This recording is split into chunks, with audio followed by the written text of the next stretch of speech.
어린 시절에 성인이 돼서라도 헬렌 켈러 이야기를 읽어보신 분들 그리고 들어보신 분들이 있을 겁니다. 헬렌 켈러는 아시다시피 태어난 지 19개월 만에 시각과 청각을 잃게 됩니다. 자라면서 떠나지 않는 의문 한 가지는 왜 자신에게 이런 고통이 주어졌는가, 나는 왜 이렇게 살아야만 하는가 라는 질문이었습니다. 그러나 선생님 설리번이라고 하는 아주 좋은 교사를 만나게 되고 보이지 않아도 사랑을 느낄 수 있다라고 하는 여러 가지 깨달음이 있었지만 이러한 소중한 진리를 사실을 깨닫게 됐을 때 그녀의 인생과 가치관은 완전히 변화하게 됩니다. 여전히 시각과 청각은 회복된 상태는 아닙니다.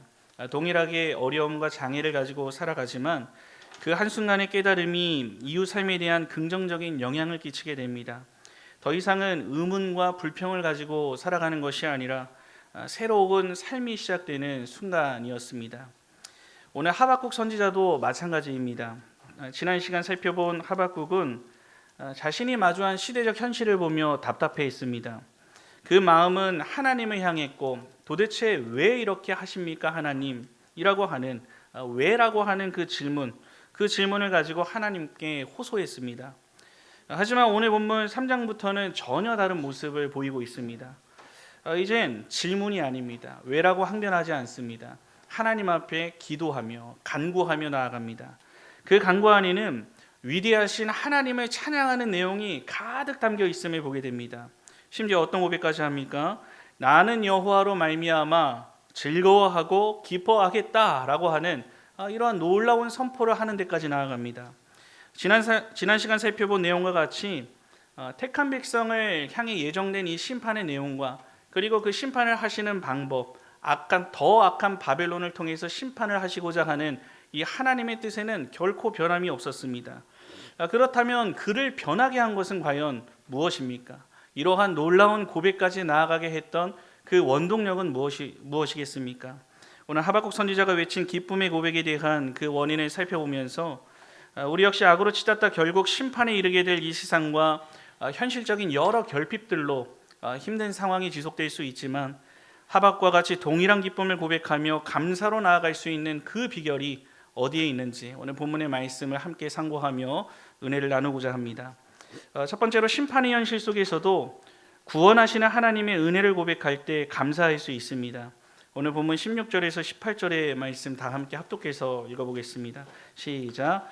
내가 들었으므로 내 창자가 흔들렸고 그 목소리로 말미암아 내 입술이 떨렸도다.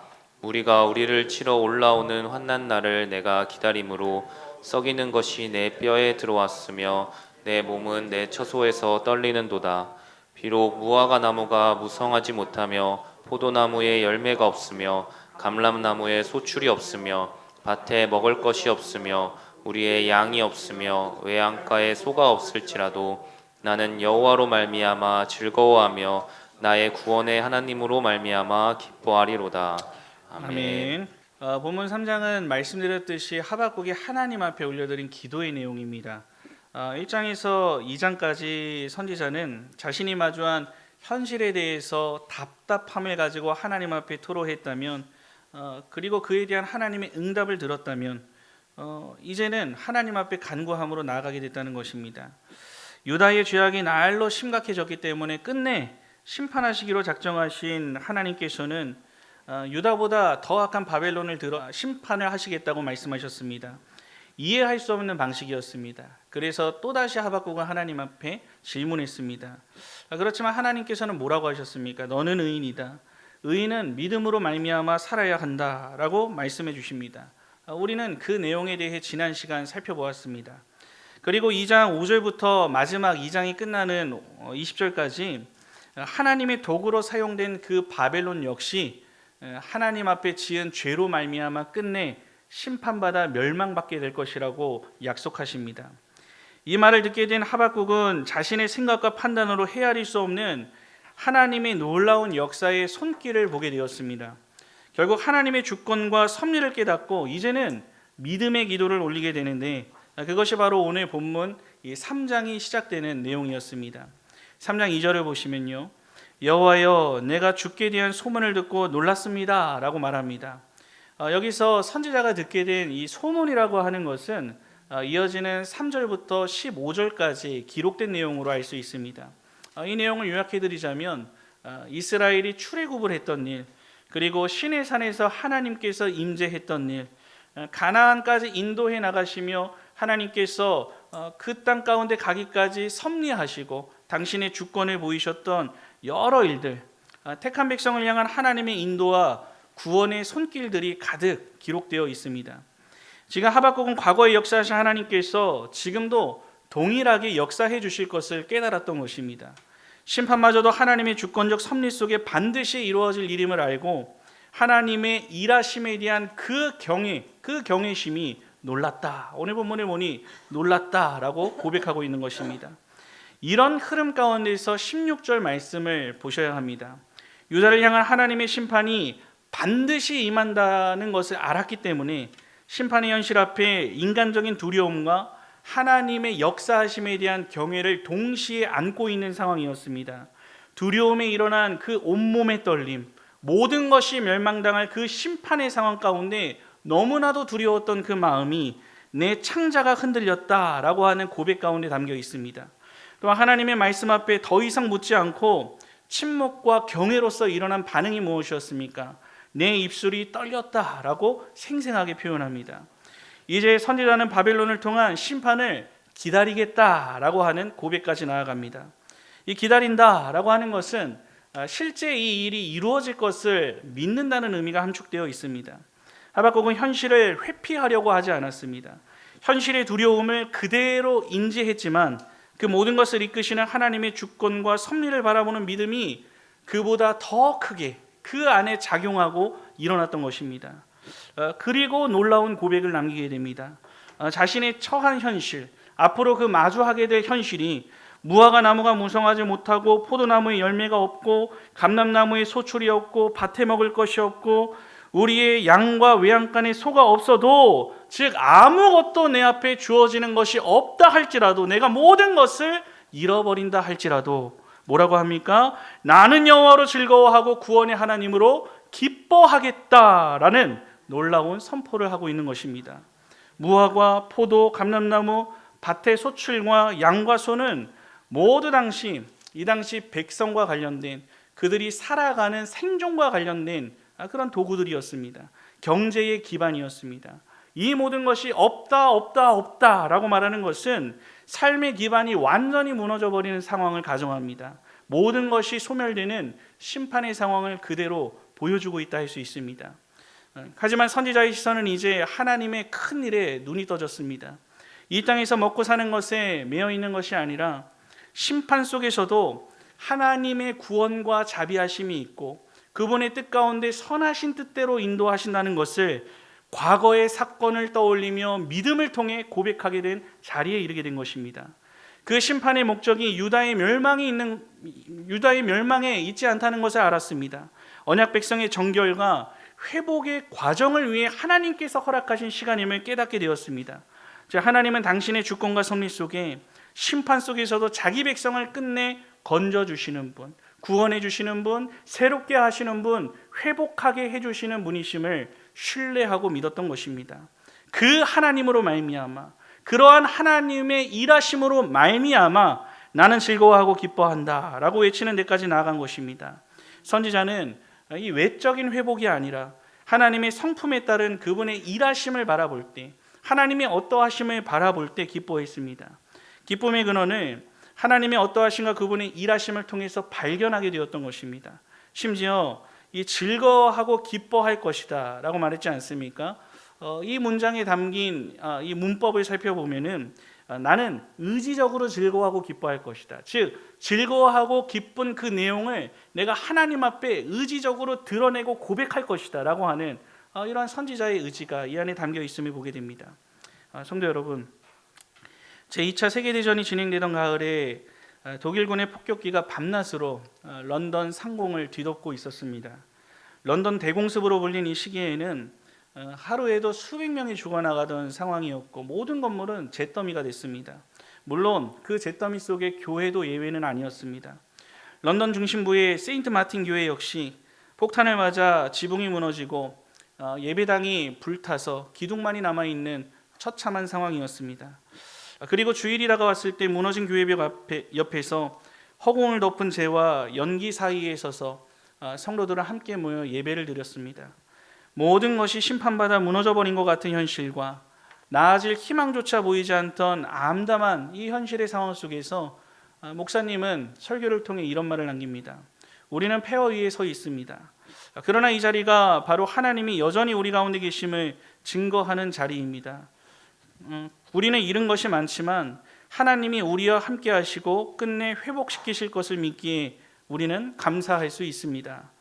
그날 이후 런던 시민들은 이 시간을 잔해 속의 감사 예배라는 특별한 이름으로 불렀고, 전쟁이 끝날 때까지 매년 9월이면 무너진 자리에서도 하나님께 감사하자라고 하는 이 예배가 지속되었다고 합니다.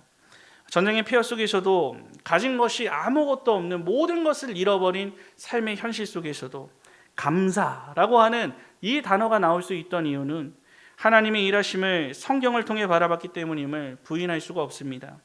하박국도 이 사실을 깨달았습니다. 곧 임하게 될 참혹한 심판의 날을 모든 것이 끝나게 되는 종말로 보지 않았습니다. 오히려 하나님께서 구원의 완성을 이루시는 회복의 과정으로 보았습니다. 이전에도 이스라엘의 여정 속에 동일하게 일하신 하나님께서 지금 유다를 심판하심으로 유다를 버리신 것이 아니라 정결하고 새롭게 함으로써 다시 새 일을 행하시려고 하시는 이 하나님의 놀라운 역사를 믿음으로써 바라보게 된 것입니다. 오늘 우리의 현실도 다르지 않습니다. 세상의 소식은 여전히 불안하고 전쟁과 갈등이 넘쳐납니다. 성경 역시 시간이 흐를수록 세상이 유토피아로 흘러간다고 결코 말하지 않습니다. 그럼 우리도 하박국 선지자가 이스라엘을 구원하기 위해 출애굽시키시고 또한 가나안까지 인도해 나가시는 이 하나님의 주권과 섭리를 바라봤던 이 모습을 기억하고 떠올릴 수 있어야 합니다.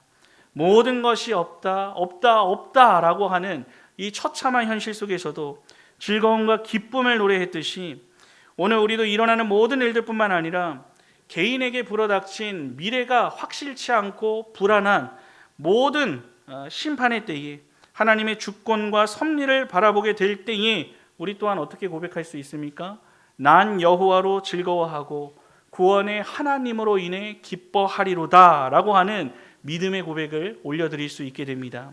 이 감사라고 하는 것은 상황에 대한 결과가 아니라 하나님의 일하심을 신뢰하는 믿음의 표현에서 얼마든지 나올 수 있습니다. 세상의 소식들과 삶의 현실이 심판을 향해 치닫는 것 같은 암담한 현실 가운데 놓여 있다고 해도 하나님은 여전히 선한 뜻을 가지고 택자 구속 완성이라고 하는 선하신 목적을 위해 일해 나가시는 분이십니다. 모든 것이 사라지고 없어질 심판의 현실 속에서도 하나님께서 나와 함께 하신다는 그 이유 하나만으로 우리는 언제나 즐거움과 기쁨 속에서 감사를 외칠 수 있는 존재가 된다는 것을 기억할 수 있어야 합니다. 하박국이 그 하나님을 신뢰하며 의지적으로 감사의 내용을 드러내 즐거워했고 기뻐했듯이 우리 역시 하나님께서 당신의 선하신 뜻대로 모든 것을 선하게 이루어 가심을 확신하면서 즐거움과 기쁨을 고백하고 그 안에서 발견할 수 있는 감사의 내용들을 찾아갈 수 있어야 합니다. 이것이 믿음의 사람에게서 흘러나오는 하박국의 고백이었고 심판 속에서도 표현하는 구원의 찬송이 됩니다. 언제나 여전히 선한 뜻을 따라 일하고 계시고 그 구원의 계획 속에서 모든 것을 회복시켜 나가시는 하나님을 끝까지 신뢰함으로써 구원의 하나님으로 인한 즐거움과 그 기쁨의 고백이 여러분들의 삶에서도 풍성히 흘러 넘치게 되기를 우리 주님의 이름으로 간절히 축원합니다. 둘째로 고난의 현실 속에서도 힘주시는 하나님의 능력을 바라볼 때 감사할 수 있습니다. 오늘 보면 19절의 말씀입니다. 다 함께 합독해서 읽겠습니다. 시작. 주 여호와는 나의 힘이시라. 나의 발을 사슴과 같게 하사 나를 나의 높은 곳으로 다니게 하시리로다. 이 노래는 지휘하는 사람을 위하여 내 수금에 맞춘 것이니라. 아멘.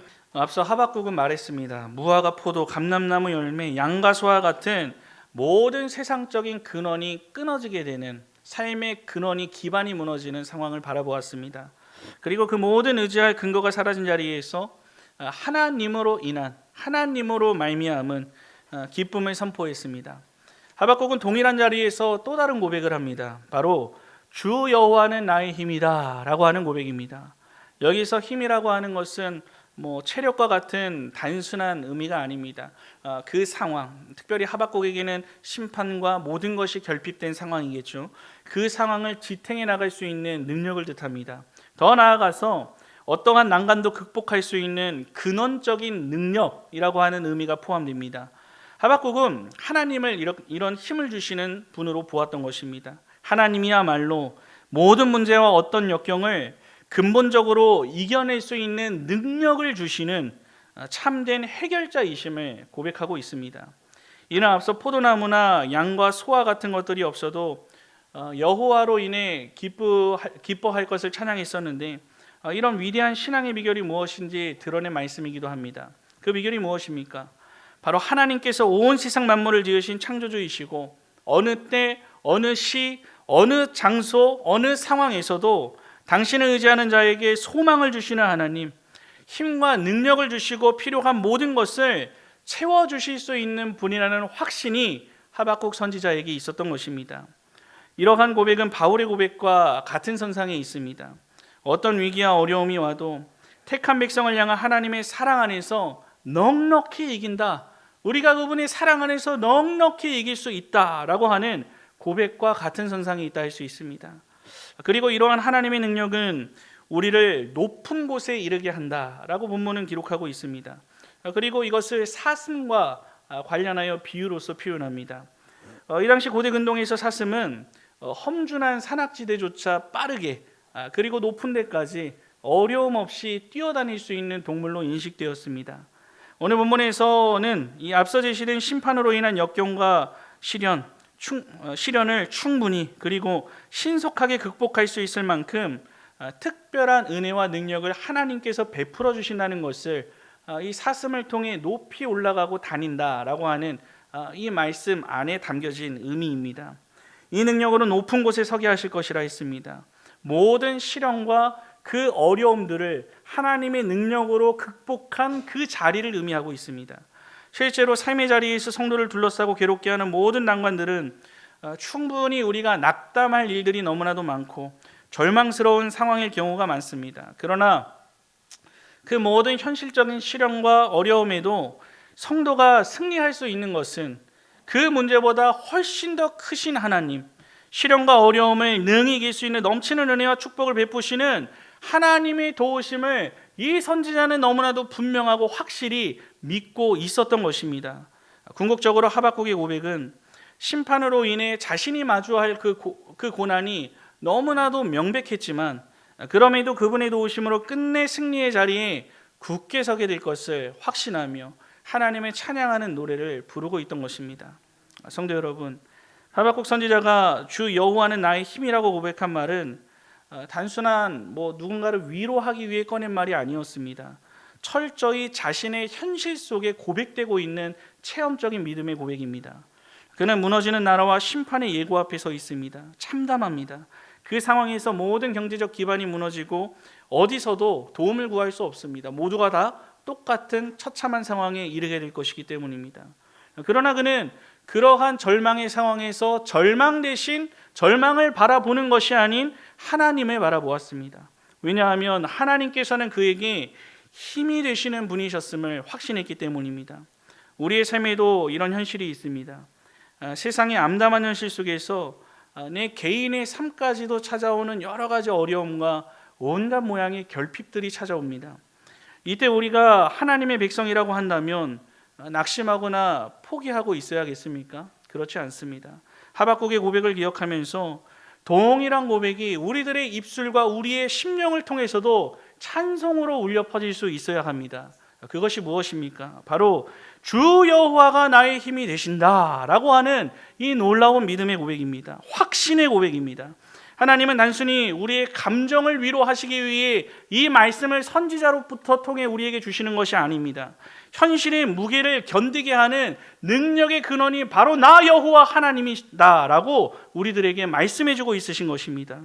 우리가 무너질 것 같은 순간에도 우리를 붙드시고 다시 세워주시고 다시 일어나게 해주시는 분이 바로 나 여호와 하나님이다라고 말하고 있으십니다. 그리고 결국 우리를 사슴과 같이 하셔서 어떠한 험한 절벽을 마주하고 우리가 그곳을 걸어가고 있다 해도 그것을 뛰어오를 수 있는 능력을 베풀어 주십니다. 그 능력은 단순히 그 고난의 현실을 버텨나갈 수 있는 정도가 아니라 험한 인생의 길을 뛰어오르게 하시는 능력이 된다고 했습니다. 이처럼 하나님이 베푸시는 힘은 우리가 서 있는 고난의 현실을 넉넉히 바꿀 수 있는 능력이 있다는 것입니다.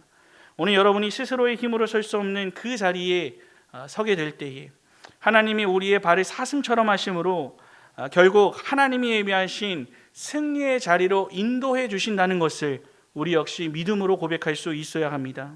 인생의 골짜기가 비록 눈물 골짜기 인생을 살아갈 수밖에 없다고 해도 하나님의 힘을 의지하는 자를 단단하게 하시고 하나님께서는 그 눈물을 딛고 결국에는 그보다 더 높은 자리로 우리를 이끌어 주십니다. 그렇기 때문에 성도의 즐거움과 기쁨으로 인한 감사는 힘이 남아 있을 때 드리는 감사뿐만이 아니라 힘이 다했을 때도 여전히 하나님을 의지함으로 감사할 수 있는 고백이 될 수 있다는 것을 알아야 합니다.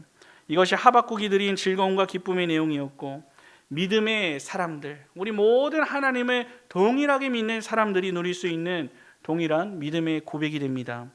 혹시 지금 여러분들의 삶이 너무 가파르고 힘겨운 언덕과도 같습니까? 아무리 올라가도 여러분들이 제자리에 머물러 있는 것과 같고 그 끝이 보이지 않은 참담한 현실 가운데 있으십니까? 그때 오늘 말씀을 붙잡으셔야 합니다. 하나님은 그 언덕을 능력으로 없애실 수 있는 분이지만 더 많은 경우에는 어떻게 일하십니까? 우리를 사슴의 발과 같이 강하게 하셔서 그 언덕을 뛰어오르게 하십니다. 그 상황을 끝내 이겨낼 수 있도록 하나님께서 힘과 능력을 베풀어 주신다는 것입니다. 즉 그 고난을 단숨에 없애버리실 수 있는 능력이 있으신 하나님이시지만 그렇게 일하시기보다는 고난을 이겨낼 힘을 공급해 주십니다. 그리고 우리로 하여금 그분이 주신 힘을 고백할 수 있도록 그것이 하나님께서 베풀어 주신 은혜였음을 고백할 수 있는 자리로 우리를 이끌어 주시는 것입니다. 우리의 감사는 그 힘 주시는 하나님을 믿는 믿음에서 시작될 수 있습니다. 그러므로 11월 감사의 달을 시작하는 오늘 주 여호와가 나의 힘이 되신다라고 하는 이 하박국의 고백을 여러분들이 동일하게 고백하며 진정한 감사의 고백을 하나님 앞에 풍성히 올려드리시기를 바랍니다. 내 삶의 순풍의 시간뿐만이 아니라 거센 역풍과 큰 폭풍에도 신자라고 한다면 여호와가 나의 힘이 되심을 믿음으로써 찬양하며 즐거움과 기쁨을 감사로 고백하는 우리 남부경향의 모든 성도들이 되시기를 우리 주님의 이름으로 간절히 축원합니다. 우리 사랑하는 남부경향의 성도 여러분, 하박국의 마지막의 고백은 인생의 가장 어두운 터널 속에서도 빛을 바라보게 된 사람의 고백이라 할 수 있습니다. 그는 현실의 문제 도피해버리거나 그것을 외면하지 않았습니다. 있는 그대로 받아들였습니다. 오히려 그것을 정면으로 마주했다는 것입니다. 무너질 나라의 현실을 보았고요. 그리고 다가오는 심판을 확신했고 끊어진 삶의 기반 앞에서 그는 미래가 보이지 않지만 절망하지 않았다는 것입니다. 대신 그 절망의 시선을 빼앗기지 않고 하늘에 계신 하나님을 바라보았습니다.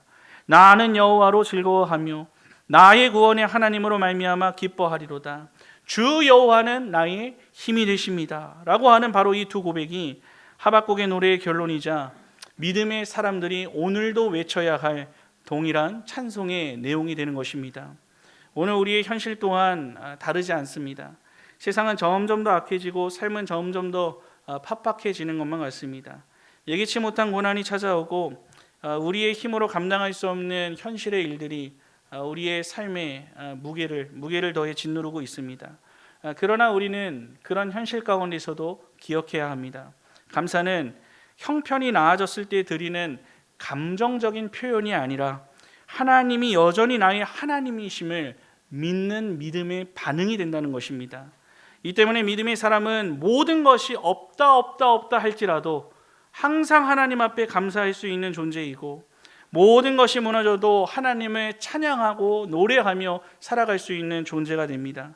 왜냐하면 우리의 감사는 환경이 아니라 하나님으로 말미암아 외쳐질 수 있기 때문입니다. 지금 여러분의 형편이 감사하기 어려운 상황에 있으신 분이 있습니까? 무화과 나무가 마르고 외양간에 소가 없는 그 현실을 통과하고 있으십니까? 그렇다면 그 자리가 바로 오늘 이 믿음의 고백이 피어나게 될 감사의 자리가 됩니다. 하박국이 하나님을 신뢰하는 고백과 함께 의지적으로 즐거움과 기쁨을 노래했듯이 의지적으로 하나님을 믿는 믿음 안에 참된 진리를 깨달게 됐을 때에 그 안에서 감사의 내용을 찾았다는 것입니다. 그리고 의지적으로 하나님 앞에 고백했다는 것입니다. 여러분 또한 오늘부터 시작하는 그 감사노트 쓰기 운동에 각자의 감사를 찾아 하나님 앞에 의지적인 고백을 올려드려 보시기 바랍니다. 그렇게 고백된 여러분의 크고 작은 감사 하나하나를 하나님께서 보시고 더 큰 감사의 제목들을 여러분들의 인생에 선물로 베풀어 주실 것입니다. 오늘 하박국의 마지막 고백이 여러분의 입술의 고백이 되기를 바랍니다. 비록 모든 것이 무너져도 나는 여호와로 말미암아 즐거워할 것이다. 주 여호와는 나의 힘이 되신다. 바로 이 믿음의 고백이 절망의 시대를 이겨나가고 살게 되는 원동력이 된다는 것을 믿음으로 고백하시기 바랍니다. 11월 한 달과 시작하신 이가 이루실 2025년의 마지막까지 그 믿음으로, 그 감사로, 그 찬양으로 하나님 앞에 모두가 서게 되기에 부족함이 없는 우리 남부교양의 모든 성도들이 되시기를 우리 주님의 이름으로 간절히 축원합니다. 아멘.